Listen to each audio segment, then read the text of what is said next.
Hey everyone, this video is going to be a basic overview of gear in Albion. I'll be covering all the different classes of gear and generally what they are good for or commonly used for.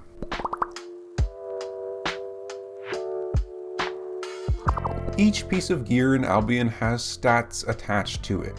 For example, wearing any helmet, chest, and shoes, no matter what class they are from, give you some HP and energy. The Chestpiece though is unique because not only does it give you energy and health, but also extra damage, healing, armor, magic resist, and crowd control duration or resistance. Because of this, the Chestpiece is by far the most important part of an armor setup in Albion, as it is the main thing that influences your damage output and how tanky you are. Different classes of armor have different stats. Cloth is high damage, low tankiness, plate is the opposite with high tankiness and low damage, and leather is in the middle with some damage and some defensiveness.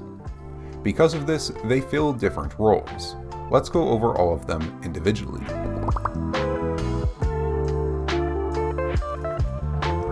Plate armor is the least used armor overall in Albion, but still very important. Plate armor is almost never used outside of a group. As a solo player, or if you are doing a solo activity, I would highly suggest not using plate armor as it simply has the lowest damage of all three classes. In a group, however, it is often vital to have at least one person, the tank, on plate armor. For PvE, plate armor can increase the amount of threat generated by the tank, allowing them to hold aggro of mobs and bosses, and increased resistances to allow them to tank those mobs and make healing on them more effective. For PvP, again, you will only want to run plate armor on a tank for the most part, as it increases the duration of crowd control abilities and allows you to stand at the front lines without risking dying to enemies right away. Plate armor may also be seen on support players in very large group fights. If being a tank for your group sounds like your kind of playstyle, then plate armor is probably for you. A good starting plate armor to use is the Guardian armor.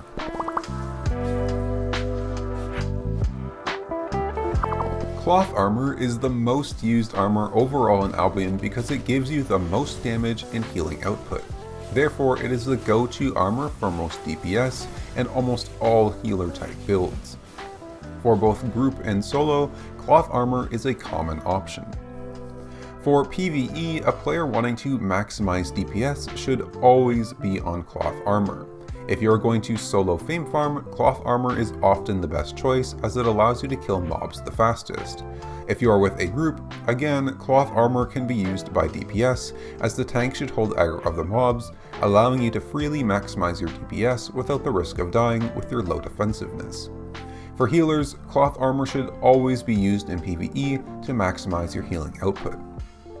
For PvP, cloth armor can be used for solo play and is often used for group play. As a solo, cloth armor gives you the highest damage but makes you quite squishy. Thus, cloth armor builds for solo players are either often coupled with defensive spells on other slots, or pure glass cannon builds that try to burst down their opponents right away. In group play, healers and ranged DPS will almost always be on cloth armor in an effort to maximize the amount of healing and damage they can output. Just make sure to stand in a safe spot behind your tanks and supports, as you are not nearly as tanky as them. If doing lots of damage or healing from the backlines sounds like your type of playstyle, cloth armor is likely for you. A good beginner option for cloth armor is the cleric robe.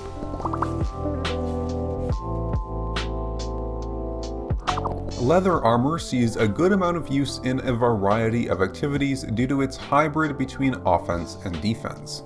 Typically, leather armor is used for melee DPS builds and the most common choice for solo PvP players. For PvE, leather armor can be used for a slower but safer alternative to cloth armor. If you are solo and going against harder mobs, leather armor is a good choice as it gives you some extra defensiveness.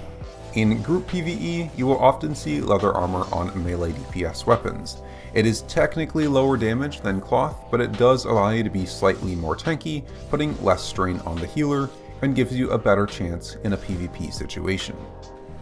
For PvP, leather is the go-to armor for melee DPS and very common for solos. For solos, leather armor provides the best of both worlds, some tankiness with still a good amount of damage. So you will often see solo players running with leather armor for PvP, especially those with a melee weapon. For group PvP, almost every melee DPS will be on a leather chest piece. This is because they have to get up close and personal, and thus need the extra defensiveness that leather armor provides. If you want to be a melee DPS player or want a balanced solo build, leather armor is probably for you. A good beginner option for leather armor is the mercenary jacket.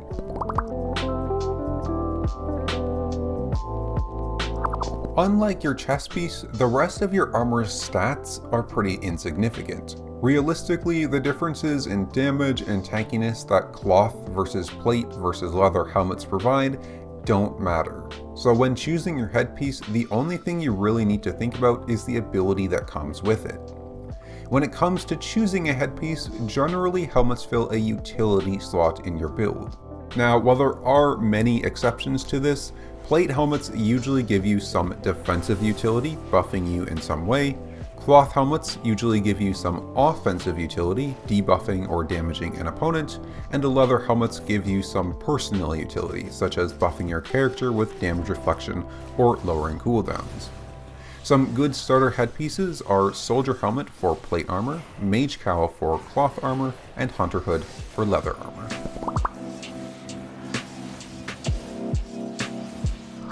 Similar to the headpiece, the stats of your footwear don't really matter, and again, you are simply going for an ability that will be the best for your build. Unlike headpieces, however, often the best ability for boots is not the unique third slot ability, but rather the second slot sprint ability that is shared across footwear of that class. So for plate armor, you get a sprint that heals you, for cloth, a sprint that restores your energy, and for leather, a sprint that lowers your cooldowns. Now, the third slot unique abilities can be quite good as well, it really just depends on one situation. When choosing a specific footwear in your build, know that almost all boots in the game fill a mobility slot, making you move faster for a short period of time.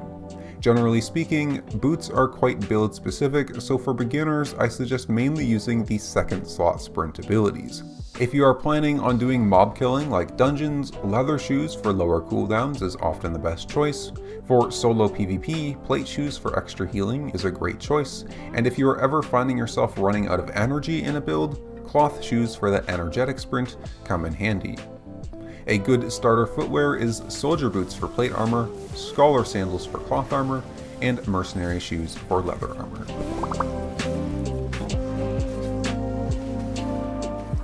One common mistake that a lot of beginners make is wearing a full set of the same type of gear.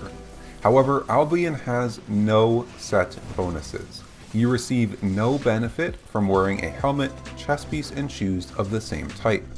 In fact, many builds in Albion mix and match not only between specific types of armor, but also general class of armor. For example, you will very rarely see an experienced player wearing full plate armor from head to toe. So when making a build, don't worry about staying within the same type or even class of armor. First decide what type of chest piece you want for your playstyle, and then pick a helmet and shoes for their abilities that go well with it.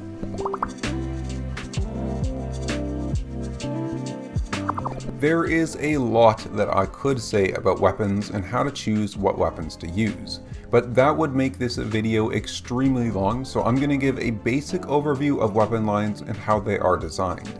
If you want a full rundown of every class and weapon in the game, check out my weapon overview video.